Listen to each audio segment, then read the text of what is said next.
मंडळी, आपण आज दोडक्याची भाजी बनवणार आहोत। छान असे काप करून घेतले छोटे छोटे। एक टमाटर, कोथिंबीर, एक कांदा आणि कढई ठेवली। कढईमध्ये 2 चमच तेल टाकलं। राई जिऱ्याची फोडणी द्यायची। राई जिरं पण तडतड करू द्यायचं। त्यानंतर आपण याच्यामध्ये कांदा घालू। छान आपलं जिरं पण फुललं आहे। त्याच्यामध्ये आपल्याला कांदा घालून घ्यायचा। तर याच्यामध्ये आपल्याला आता टमाटर घालून घेऊ। कांदा आपला छान झालेला आहे। तर आपण टमाटर पण छान परतून घेऊ। तर इथे आपल्याला हळदी पावडर, धनिया पावडर, चवीपुरतं मीठ आणि लाल तिखट घालायचं आहे। मीठ घालून घेते आणि कोथिंबीर।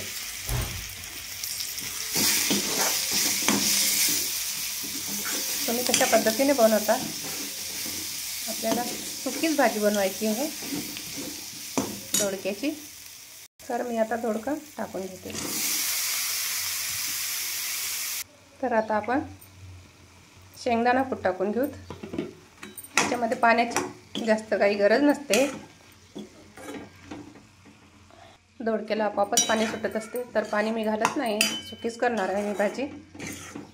बघा, अशा पद्धतीने नक्की ट्राय करा तुम्ही चपातीसोबत किंवा मुलांच्या डब्यामध्ये।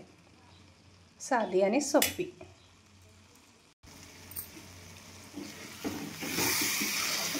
छान शिजत आहे आपली भाजी। तुम्हाला ही भाजी कशी वाटते नक्कीच कमेंट्समध्ये सांगा।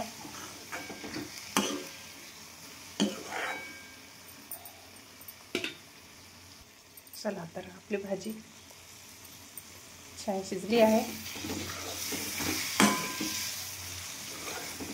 नक्की ट्राय करा।